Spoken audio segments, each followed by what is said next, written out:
Guys, deluded, I'm back again. YouTube's Lucas Torreira and them things there. Thank you for having me. Now, no doubt you guys have seen Hector Bellerin. He's a very outspoken man off the field. You've seen his latest comments. I'm not too sure what paper it directly originated from, but every British and other country newspaper is speaking about it, or journalists has given their take. Bellerin's opened up on the abuse he's got. Now, Bellerin's not an anomaly. I mean, every player gets abuse. Everyone in the public eye gets abuse. And while he didn't tell us anything new, it really did open an eye for me, in that some people think that just because you're in the public eye, people get to say what they want with you or about you and stuff like that. Again, Bellerin clearly understands, and he's praised everyone for the support, that the majority of fans love him and support him and things, and the majority also, like myself and you guys watching, you praise and critique fairly. I mean, praise Bellerin when he plays well, and you critique things fairly. My opinions on Bellerin, I love the man. I think he's a good player. I actually like Bellerin. My issues with Bellerin are purely on the football field. I don't care what he does on the off the field. I actually rate his antics off the field. Would I necessarily be doing all that fashionista stuff? Of course not. But he's a businessman. He's got his head screwed on for a young man. He's getting degrees. He's what, in his early 20s more or less, and he's already thinking about when his career's finished. So people always talk about him with the fashionista trousers and the long hair. Again, I poke fun at his hair as well, as his good friend Troy Deeney does, and people poke fun at everybody. That's banter, but it's when people call him stuff like lesbian is where you have an issue.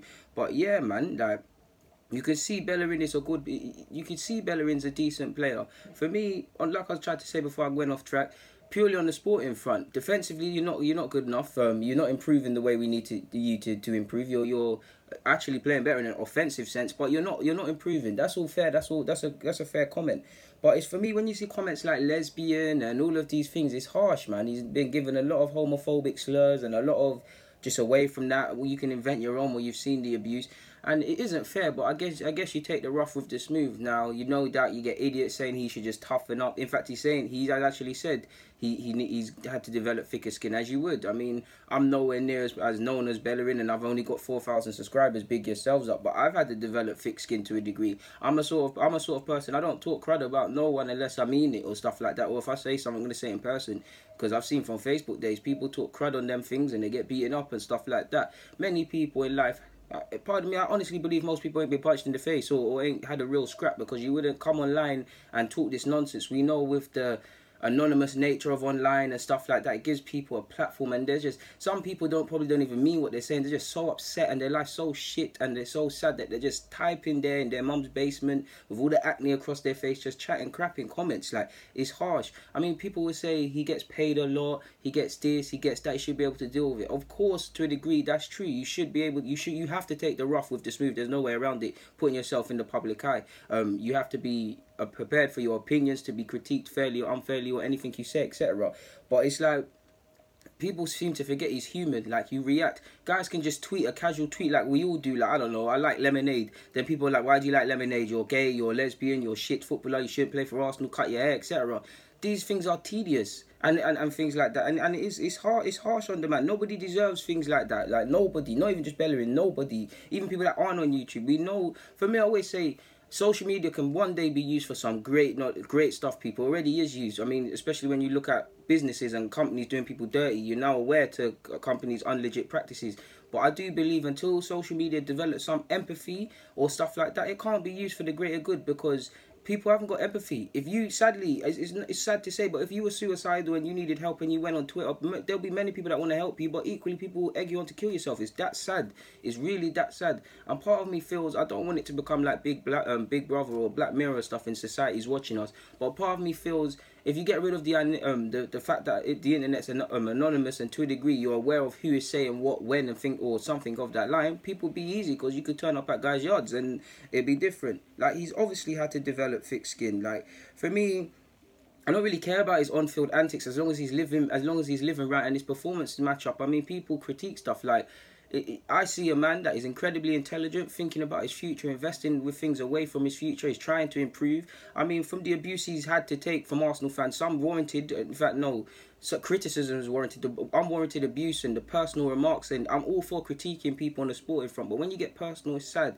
And from someone that's come through the academy that loves the club, it must be harsh for him to handle, and he probably will get his payback one day when he leaves or considered leaving and stuff. It's really harsh, man. It's really harsh. And he said he doesn't believe a gay footballer will ever come out in today's market. And to be honest, how can you blame him? Could you imagine? It's sad, but could you imagine the slurs that could be ran if a gay footballer, if someone came out in the Premier League and said they're gay? Every away game, even home game, or even when they play badly, you can imagine the things that will be said.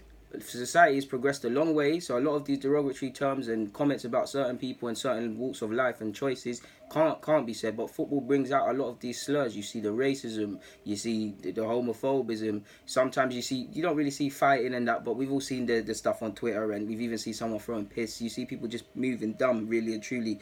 I mean, you've got to develop thick skin. And if I look at myself in this game, I had to as well, because I mean, plenty of times, I mean, people will say mad comments like, call me, get onto my skin, get onto to just anything, my physical appearance. I'm all for fair criticism, like I said, but just unwarranted stuff, and you've really got to block it out, because some of that will play on you mentally, and you might think they have something to say. Sterling, I don't know how he's able to cope, regardless of what you think with Xhaka. A man is getting death threats and having to disable Instagram thingies. I mean, if we look at people away from this, like people like Heady One, people are getting onto his head shape. People are, I don't want to name names, but there's some real gunmen rappers out there that will do dirt, and people are just talking nonsense. I only believe it stops with social media, like, you know who is doing what, to be fair, and that isn't going to happen. You're always going to get these sad, low-life virgins and people that really are a waste of space just talking nonsense. All I can say is, Bellerin, hold your head, man. You can't run away from fair criticism, as he's not. Criticism fairly and of your performance is fair. Abuse is never right for anybody.